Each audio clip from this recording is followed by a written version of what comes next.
welcome back to Friend Crush. I'm your host, Amber Akilla, and this is my podcast where I talk about stuff and things. So today's episode is a continuation of the last, where I asked some questions about racism and internalized racism on my Instagram.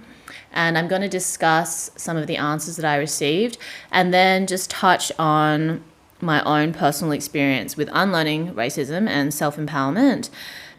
I think a lot of the answers already covered a lot for me, so there's not much that I need to add. The emphasis of most answers was on the journey and how it's an ongoing process of unlearning racism, unlearning anything, basically. It's not like you recognize a problem and then suddenly the problem is solved.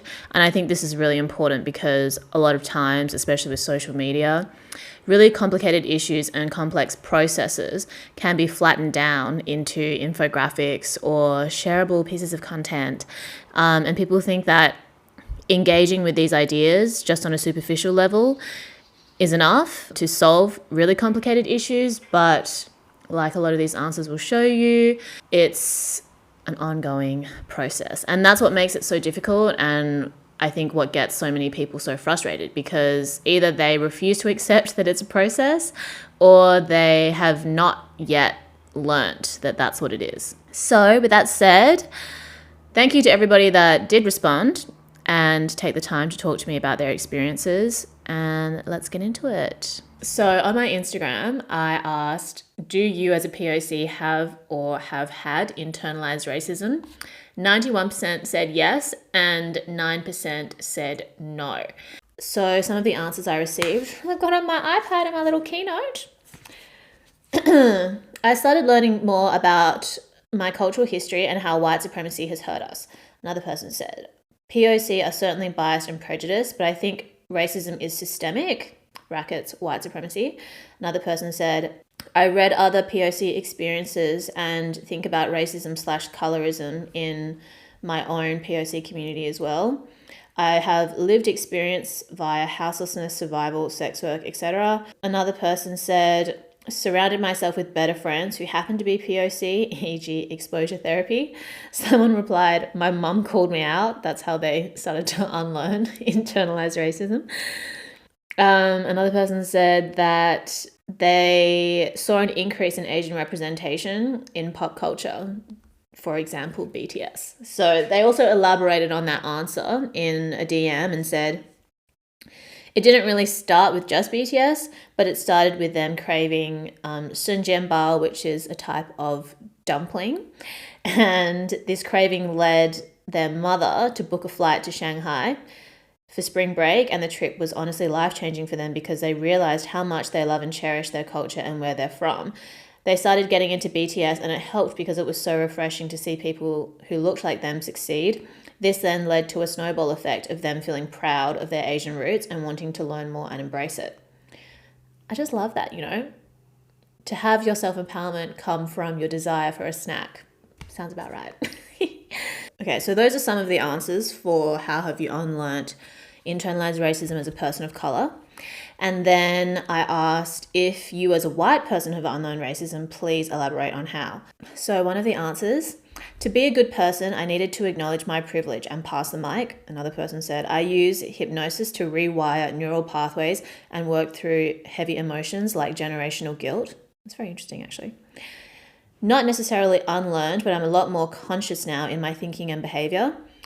Another person saying, reading lots and studying sociology at university. Knowledge is power. Next. I worked with a lot of Indigenous Australians up on the mines. At the time, I didn't even think about what I was saying, but I essentially said that I had experienced racism. This person's parents are from Egypt. So I knew what they had experienced, as in they felt that they knew what the Indigenous people they were meeting had experienced because their parents were Egyptian. And this person also told me in the later conversation that they feel like they're kind of white passing. It was at this point that I realized I knew nothing of what they had endured. I copped a fair spraying for that comment, but from that point on made a conscious effort to unlearn racism. Working in kitchens has also been an eye-opening experience for them as well. Another answer. By recognizing that I do and likely always will have racial biases, unlearning is a long, slow process that never really ends because of how insidious racism is. I try to unlearn by being self-aware, so every time a problematic thought or assumption occurs, I center in on it, question where those beliefs came from and what they represent, and counter it with the thoughts I do want in my head. Very woke. Over time, with constant effort, the new thoughts become habitual, but it has to be done with an understanding of racism that comes from research and listening to POC. Another answer, I'm not sure if this counts as unlearning racism, but I realize that not standing up for POC and letting others get away with their racist behavior is just as bad as sharing their racist ideas. I did not share their ideas, but I enabled those people by keeping quiet too many times. I learned that it is my responsibility to educate myself and others to the best of my ability so that change can happen, especially when it occurs to older generations who are even less aware of their own internalized racism. Brackets, I'm from Germany and I feel like many people here think that they can't be racist just because they aren't full-on Nazis. Too many white people are ignorant to the extent of the still prevalent, systematic, and everyday racism. I won't let anyone around me stay ignorant anymore. I don't think I ever was a racist, but I was still part of the problem and I never want to go back to that. Racism, racist behavior, racist thinking, racist language exists on a spectrum. And I think this person being from Germany and saying that, well, white people here don't think they're racist because they don't identify as a full-on Nazi, but you don't have to be a full-on Nazi white supremacist to say racist things, think racist thoughts, participate in racist behavior. So it's kind of like that pyramid of white supremacy that people talk about. It starts down here and then it moves up here into hate crimes and people literally getting killed and lynched.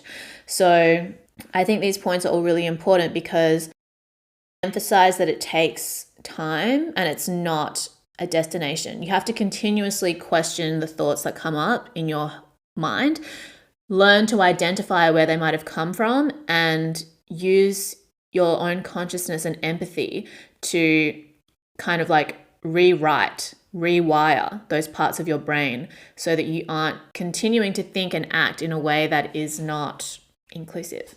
Okay, then I asked, how has your understanding of racism changed over time? And I think this is really interesting to me because I feel like through social media, people's conversations around social issues has been broadened beyond just academia and like waiting for a newspaper article or a magazine article to write about something in order to feel like that issue needs to be addressed. People are able to speak for themselves and learn with a wider audience and speak from personal experience instead of waiting for it to come from like the top down. You can go bottom up, top down as well. Like now it's kind of like the audience is determining what's important to them and then the media will respond versus the power being the other way around. Does that make sense?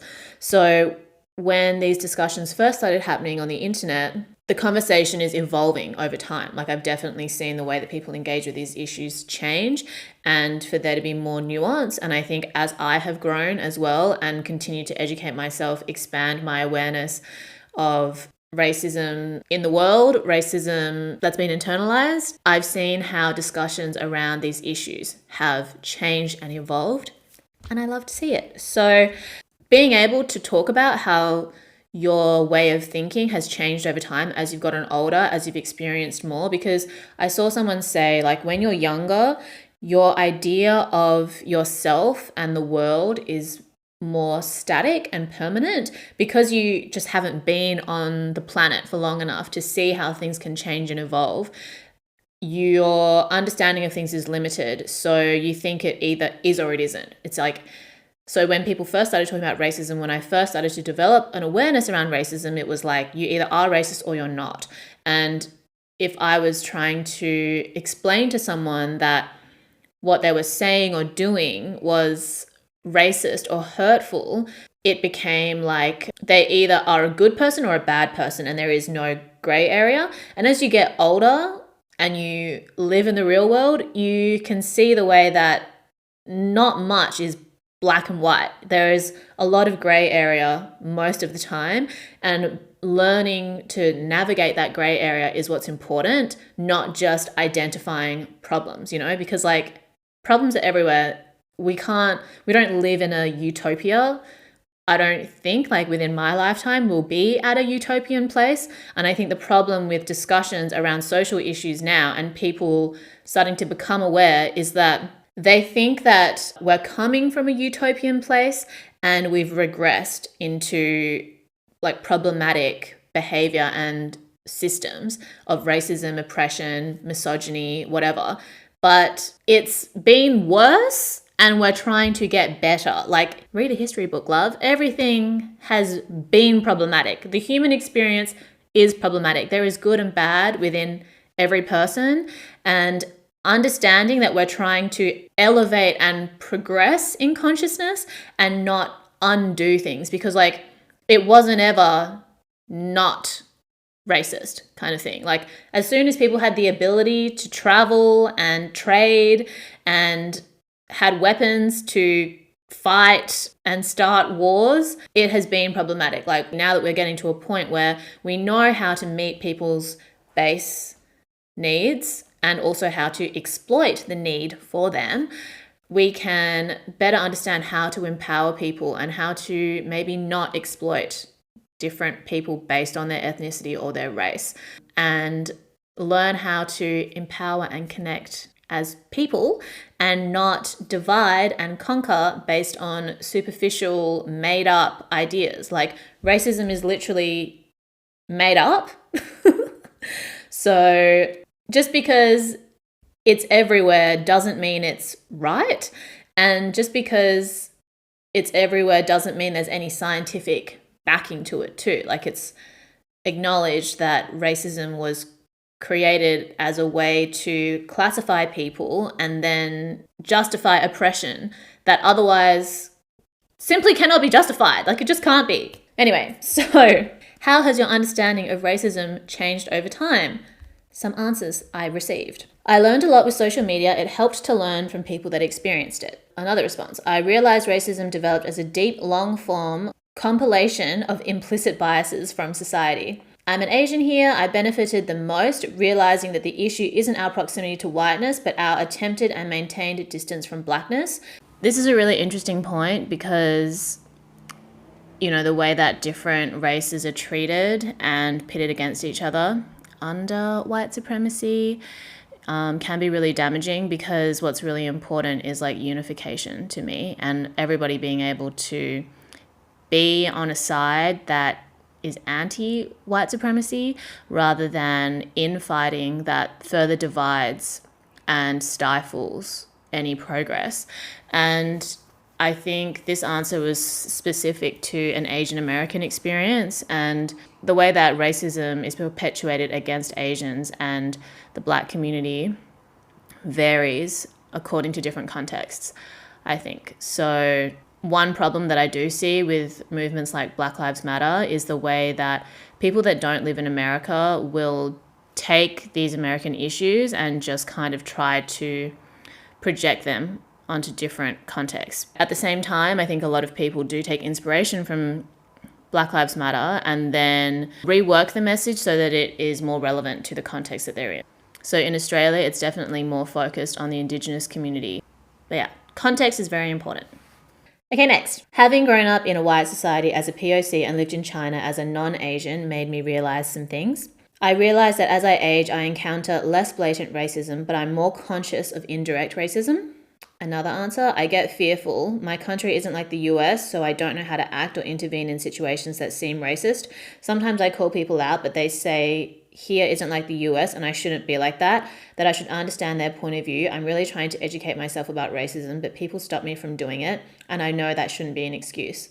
Yeah, I think that's interesting because a lot of the discussions I see around racism are very America-centric, and there are things that I can pull from that are relevant to what I observe in Australia, but there are also parts of it that do not apply to my reality. And I think it is easy when you're on social media, if you follow a lot of people that aren't from where you're from, or you're receiving a lot of information about places that aren't where you're at, it's easy to kind of like project what you're seeing on your screen into your reality without realizing, just subconsciously you're doing that.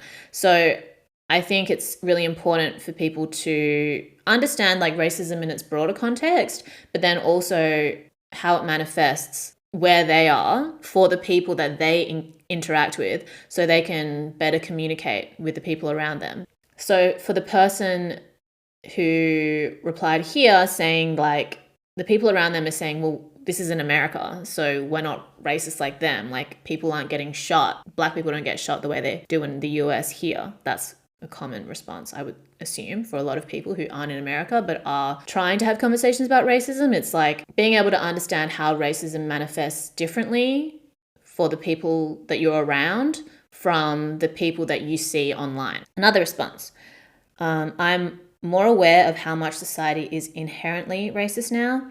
Another response, it's changed so much growing up in a small town Aussie school, and now I'm starting to educate myself more. Another person saying good people can be racist and BIPOC are also guilty AF as well. I think we're becoming more aware of the ways that people will weaponize their own experience of oppression to distance themselves from also being perpetrators of oppression or problematic behavior. You know what I mean? Like, oh, because I am a person of color and because I'm a woman, I can't be problematic.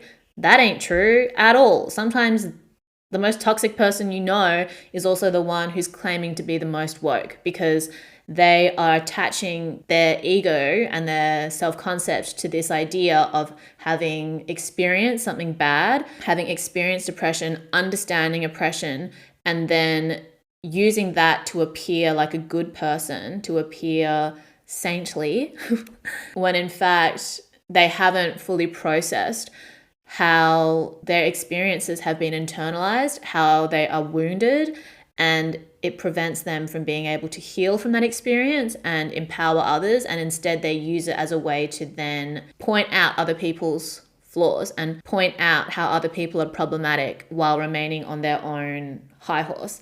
And I think part of the process of unlearning racism and empowering yourself, it's like we're all at risk of skewing in that direction. And I think there was a short period for me where I was just so angry. Like when I think about the 4 A's of realizing things again, you know, you start with awareness, then you move into anger because you're realizing, fuck, racism exists. And then you're pissed off because you're like, okay, now I'm seeing how I've been experiencing racism without maybe realizing, or now I'm really seeing the racism that I am being subjected to or whatever. And you're pissed off. And then as you continue to educate yourself and evolve, you realize that fuck, it's everywhere and you're not the only person that's going through this. And then you kind of can accept, when you learn more about the history of the world, that it's been racist. It's going to be racist still. Even if you're aware of it, it doesn't stop. And then from there, action. What are you going to do about it? How are you going to address the internalized racism? How are you going to heal from the things that you've experienced? How are you going to hold other people around you accountable in a way that is, you know, healthy and productive for both parties? And then how can you better support other people that are on their journey, instead of the action being, okay, now I'm just going to point out and shame other people that seem problematic to me. I think for me, it's just having more empathy for people that just aren't at the stage that I'm at, understanding and accepting them for where they are at, and trying to connect and communicate with them in a way that is productive for everybody, and not something that's going to push someone further into the shadows of being like, nobody understands me because I've been through XYZ, or further double down on their like moral high ground and thinking like, oh, everybody's problematic but me because I've been through blah, blah, blah.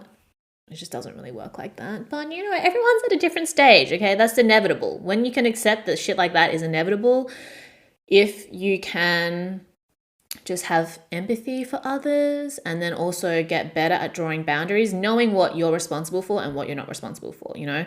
A lot of these answers are showing the way that people's awareness has expanded over time from very narrow definitions of racism that we were given, I think, 10, 15 years ago. The understanding of racism, especially when you're young, is very narrow. And as time has gone on and these conversations have continued to evolve, so has our understanding, and so is the way that we're communicating about these issues. So this follows into the next answer that I received, which is, I used to think that racism was big events, but microaggressions hit deep even towards ourselves. Another person saying, just understanding that white people need to stop raising domestic terrorists. True that. The biggest turning point was realizing that racism is my responsibility to unlearn, educate, and advocate for. Yes. Another answer, racism is systemic and it's not just big things, but also tiny microaggressions that we all internalize. Okay, so one of the longer answers I received, oh man, where to start? Definitely was ingrained in me and us from an early age through the education system and media that racism was part of the past, something that was a tribulation for ancestors and not current day minorities, and certainly not something that is in the system or the education system. Clown face emoji, lol. I also was unaware of my mother's experience of racism until I graduated from high school. For reference, she's part Jewish, and in Russia and in Canada, she was treated as a muggle would be in Harry Potter, like a half-blood. A disgrace to her ancestry. This was, of course, in late USSR during the Soviet era, but much of that closed-mindedness remains today towards Jewish people. I also couldn't fathom in high school the idea that black people still experience systemic racism until one of my classmates, a black girl, told me about this white guy whose father wouldn't let him date his mixed girlfriend. It was then that she told me that this white guy had an older brother, a grade above us, who sent a message into a group chat she was in, and he used the N-word and mocked her jokingly, saying something about slavery. She was obviously rightfully offended, and she made it known, but he and his Asian guy friends unapologetically just laughed it off and said, "It's just a joke, don't take it so seriously." How many times have we heard that? And then she told me this when that very same guy was standing next to us on the SkyTrain. That was when I realized how deep racism ran in microaggressive behavior and backhanded compliments and even my own parents' shortcomings. But I have managed to help my mum unlearn her outdated racist beliefs. This next answer, quite comprehensive. So I think I'll just read it and I can decide in the edit what we keep. So, I will say something to friends and my boyfriend's friends when they say racist things, but people get so aggressively hostile over any type of challenging. I'll say what I have to say and then eventually cut them out because I'm clearly not going to change them and they're not going to do their own work to grow out of it. I also no longer believe in exerting an undue amount of energy trying to help people below a certain threshold unlearn all that shit, especially if they don't want to. I've had several conversations in recent years that will extend into hours, and all I'm saying is racism is structural or something, or reverse racism isn't real, and trying to explain nothing even that crazy, and they still won't recognize a problem. I also can't force that progress or process anyway. It also starts with one statement, and as my own views change, I start to see we disagree on almost fundamental things and it becomes difficult. Yeah, so this is in terms of facilitating other people's unlearning. So this is a longer answer I received for how someone's understanding of racism has changed over time. And I think they are Asian American, but I'm just going to read sections of it because it is quite long. Basically, it comes down to capitalism and communism and how oppression functions as strategies of dehumanization, and racism is just one of them. Pedagogy of the oppressed has really helped me to provide a framework for how oppression is structured beyond individual emotional sentiments, and also how the framework is applicable to literally everything. Racism is beyond hating someone, and I feel the way that individual carbon footprints have been fed to us by BP make us believe racism is an individual problem as much as it is structural. It is part of that poisonous propaganda determined to ensure that we never actually change anything. And I agree. I think that the way that individualism culture has caused us to close in on our own lived experience, and everything is marketed to us as overnight change and also individual responsibility. And while you do have a responsibility to yourself as an individual in many ways, these systemic global problems are not something that you can undo just by supporting a brand that has marketing messages about empowering people of color, empowering women, whatever.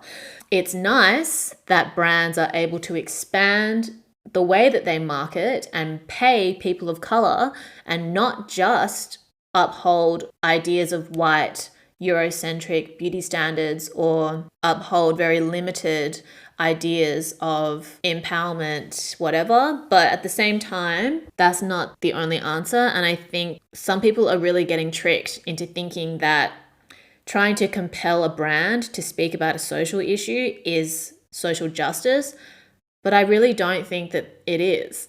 And it doesn't mean that people shouldn't be able to work with brands, but I think society played itself when it became like, this brand hasn't spoken about Black Lives Matter, this brand hasn't spoken about Asian hate. It's like, that's not their job. It's really not. And I think they will attach themselves to things that are trending to sell stuff, but I don't think it is their responsibility to address these kinds of issues. And I think even if they did, even when they do, they're doing it within a very narrow set of guidelines, which is capitalism and doing whatever you can for profit. It's nice for them to donate money. It's nice for them to acknowledge and expand the way that they brand whatever, but it is not a solution. It's not a long-term solution. Like, you will not dismantle the master's house using the master's tools. You can't. Racism and capitalism are so deeply intertwined with Western imperialism that it's like, you're not going to undo systemic racism that has been embedded in society through capitalism by using capitalist techniques. Yeah, so I think we've also started to realize the difference between symbolic progress and structural changes and shifts. And I think for me, where I'm at now is like, I'm sort of tapped out of the general conversation that I see on social media about racism. I check in to see where it's at, but I also want to focus on better understanding myself and my own empowerment without it having to be defined by these general social movements. And when I started to do that a few years ago, I felt much more centered and empowered just as a person, and not feeling like I had to be like Asian woman, etc., like constantly having to define and justify my existence. So I'm going to briefly touch on my own experience and how this has shifted. So thank you to everybody that responded. I read out most of the responses that I got, but I think the general sentiment was that people's understanding of racism has shifted over time as they have continued to educate themselves, meet new people, see different perspectives, etc., etc. And I think that's really great, because when I think about people who I wasn't able to get through to when I was younger, it was because they simply refused to see another point of view. And you know, I think for some people, as I've gotten older, they have been compelled to start to see things from other points of view, just because that's the nature of hopefully becoming an adult, realizing that you aren't the center of the universe and not everything is catered to make you feel comfortable, and other people exist, and not everybody is as oppressed as you feel that you are, and not everybody is as privileged as you are. But yeah, it was in moments of not being able to communicate with somebody, not having someone that wasn't able to acknowledge my experience or an alternative point of view.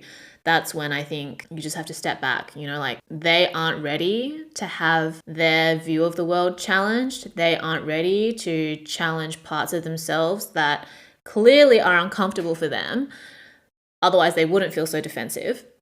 And that's okay. That's not your responsibility.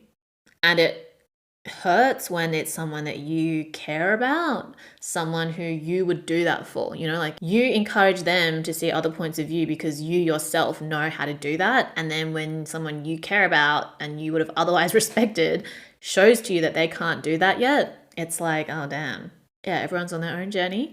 So you can decide for yourself, are there parts of that person that you still value and want to be around in spite of what they're showing you, or is what you're seeing kind of like a deal breaker? And yeah, I think at different stages of your life, your response will be different. because when I was younger, it was very difficult to walk away from people like that, because it's like, well, if I cut this person off completely, I have to see them at school every day, or they are friends with all of my friends who also don't care enough to, or don't understand either how these problems manifest, or how I've been harmed, or how they are harming others.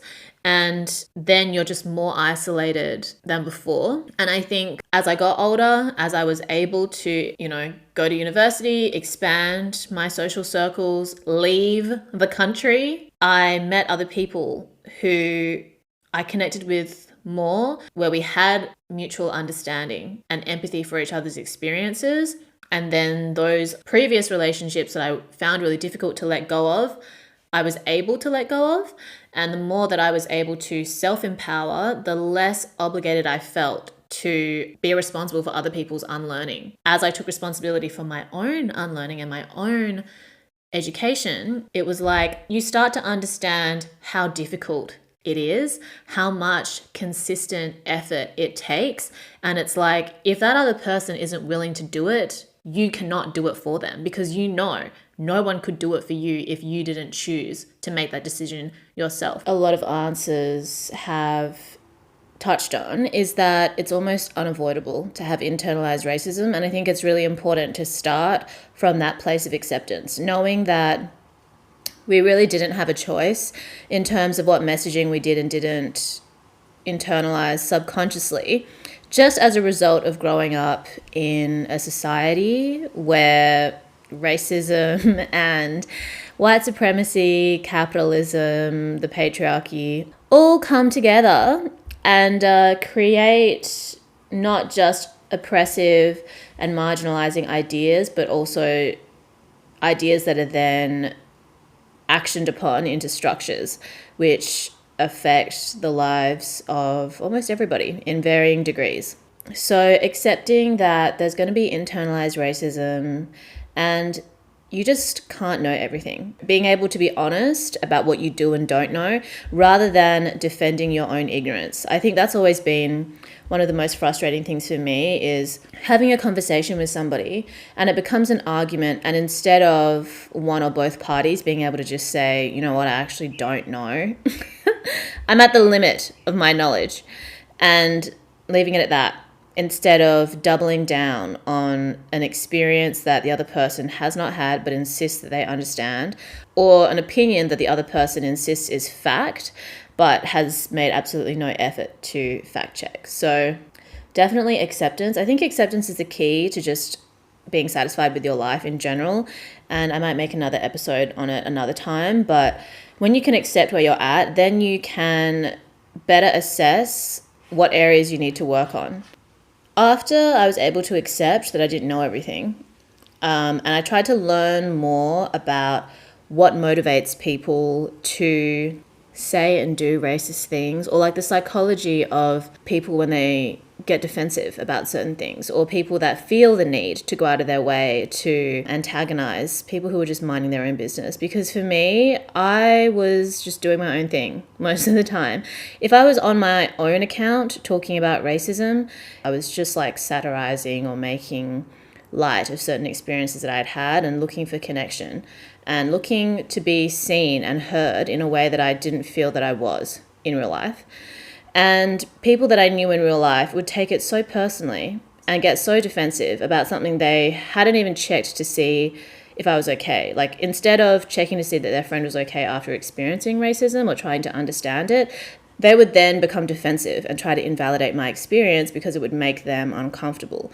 And looking back, I can see that their discomfort was not my responsibility, because I hadn't gone out of my way to at them. I wasn't even talking to them directly, but it had obviously pinged up something inside of them that was most likely buried in their subconscious and had to do with their own view of themselves as good or bad people, according to whether their whiteness did or didn't contribute to white supremacy or, inequality. So I didn't really understand that at the time, but as I've gotten older and I've reflected and I've learned more about psychology and human behavior, I can appreciate that a lot of people don't fully accept who they are, have not really explored different corners of their mind, and they get defensive when those things are challenged externally. And instead of turning inward and asking themselves questions, they will try to hold other people accountable for the discomfort that they feel. And another thing that was really important for me was just decentering the need for approval from whiteness and the need for approval from men. I think because I felt so out of place when I was growing up, it was either I became desperate to fit in or I just completely dismissed, I completely relinquished any pressure that I felt to conform. And it's not like I'm free from these pressures all the time, but I definitely think that they just take up less space in my head. I'm more interested in being able to cultivate a life for myself on my own terms, and one that satisfies me first and not others. Whether that fits in with white expectations, male expectations, female expectations, Asian expectations, like, it doesn't really matter to me, because I think it's going to be a combination of the world that I engage with and also the way that I question what I see and the way that I can pick and choose what does and doesn't feel right for me. Because I think it's easy at first to just kind of swing in overcorrection, like two extremities of the spectrum, being like, well, fuck, I've discovered that racism exists and people are going to hate me for being Asian, so I'm going to go full Asian on these hoes, or I'm going to go full trying to conform, or I'm going to go full anti anything feminine, or I'm going to go full into femininity. And for me, it's just finding a balance in all of those things, seeing what does and doesn't work for me and adjusting accordingly at any given point. And it's an ongoing journey. I think that's a really important thing to emphasize, because different stages of your life require different things. And just because you recognize that something is wrong doesn't mean that the problem goes away. A lot of the time we have to create a practice around being able to notice intrusive or disempowering thoughts and learning to have a conversation with ourselves and say, you know what, it doesn't matter if this person doesn't like me because of whatever reason, because I like myself, or I'm happy doing what I'm doing.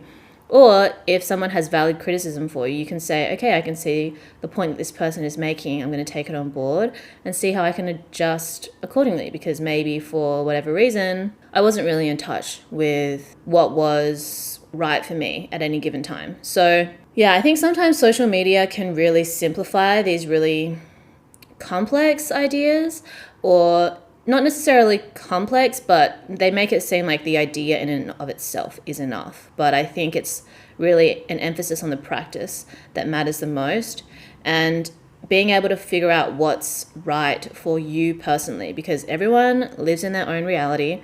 Everyone is a product of a unique combination of varying degrees of different traits, different experiences, different context.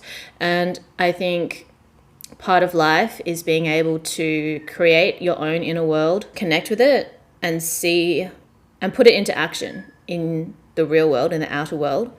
And then also meeting and connecting with people that you can create shared realities with. Like, that's what I think the practice of love really is being able to expand or open the gates of your reality to someone else's, so that you can empathize and share and connect with other people.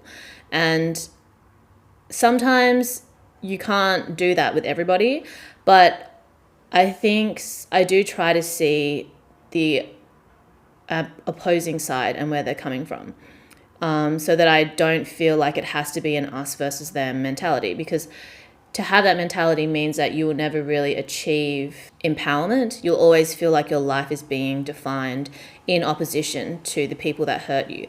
So I think even having empathy or being able to accept the things that have happened to you is an important step. And acceptance is not the same as allowing or validating or encouraging. It's just accepting what's happened has happened, what is, and what are you going to do next, taking responsibility for that next step, instead of feeling like you've left your future and your fate in someone else's hands. A lot of the time we're just internalizing other people's voices. You know, that person that said something fucked up to you 5 years ago isn't still in your life, but for some reason their voice still is. So it really is our responsibility to build awareness around that so that we aren't living according to something that somebody said like 10 years ago. And I think that's just an ongoing process. You might not ever be able to fully silence or rid yourself of those voices, but you can definitely live with more awareness so that you don't feel like you're being controlled by them. That's all I want to say, because I don't want these episodes to get too long, and I would love to hear about your own experiences, if anything in this episode resonated with you, if there's anything that you want me to talk about in the future. I'm sorry it takes me so long to come out with these. Honestly, like, I tried to do a video of this, I didn't like the video, then I was editing the audio, then the audio was too long, then I re-recorded some of it. Anyway, we're here now, so thank you so much for listening. Look after yourselves. I love you, and I'll speak to you soon. Bye.